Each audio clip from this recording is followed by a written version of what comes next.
orbs in sacred space. So, past president of the Canadian Society of Dowsers and currently a member of the Questers. I'm a lapsed member, but I rejoined. And I really appreciate being part of this group.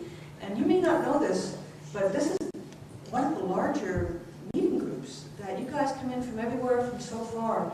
It's a very vital place and very vital community that you're part of. So I honor that, and so many of you come and from so far away. I've written a bunch of books. The big white one, Bridge Matter and Spirit with Dowsing, is like a compendium of all the information, basically, that I teach in my school, and some of you were in that school the other day. And then I have a series of little books, including the Orb book that Vic mentioned, and it's around.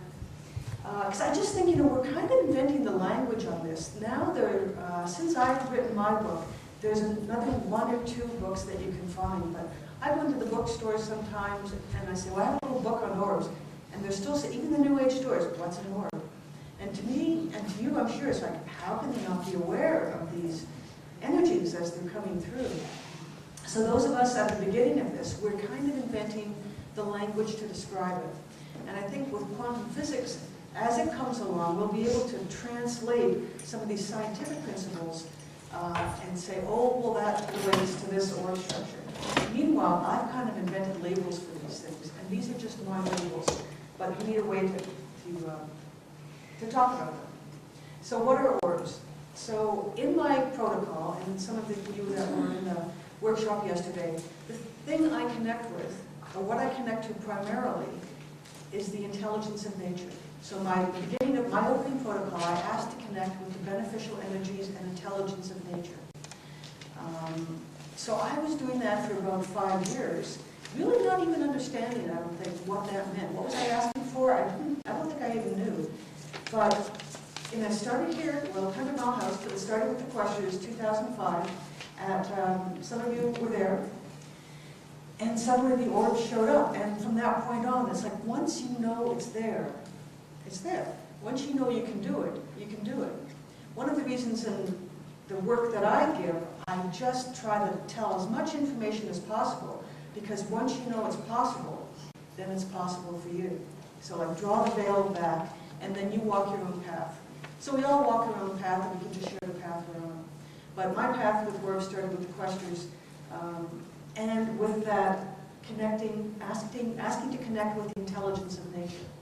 So I took a bunch of these shots, and then I happened to be down at the American Society of Dowsers West Coast Conference in Santa Cruz within a few months. Had all these shots on my camera, and down in Santa Cruz, if you've been to that dowsing group, it's filled with quantum physicists and engineers and very high-level scientists who are bridging the gap, or bridging the worlds, if you will, between intuition and science. So I went up to one of these guys and said, hey, look at this, what do you think it is? And he looked at it, he nodded his head, said, that's an energy phenomenon. And I was so disappointed, because I wanted him to tell me it was, oh, it's an angel, or it's a this or that. But just from that strictly scientific perspective, he said, that's an energy phenomenon. And that's the description I use mostly now. What's an orb? It's an energy phenomenon, which really, we have to admit, we don't really know what it is.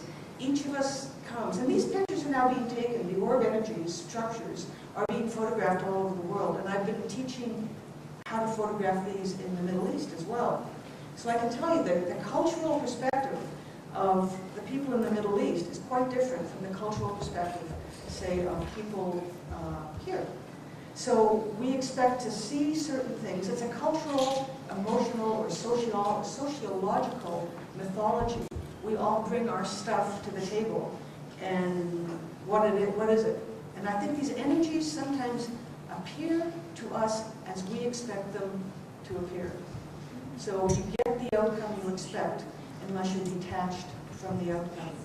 So the phrase energy phenomena gives us a chance to be detached from this. So we don't have, was that, my dead father in the picture at the cemetery, or is that a fairy, or is that an angel? We don't even have to worry about what are those labels. And we can remember whatever label we want, but just, stay that bit detached. It's an energy phenomenon. And some people see them directly. Most of us, maybe 1 in 100, Now this, you've got a greater concentration here, but maybe 1 in 100 people can see them directly. And we can learn to see them directly by bringing our physical vision into our third eye. So that's something to practice. Something also I learned this summer, and I said in my workshop that I gave all my tricks away in the latest book that I wrote, but I did learn something since then, and that is when journeying, when meditating almost, if you do it with your eyes open and bring your vision into your third eye, you can be in our normal space-time consciousness and begin to journey too, so we can walk more fully in dimension. So we're not sitting there with our eyes closed, not really perceiving our world.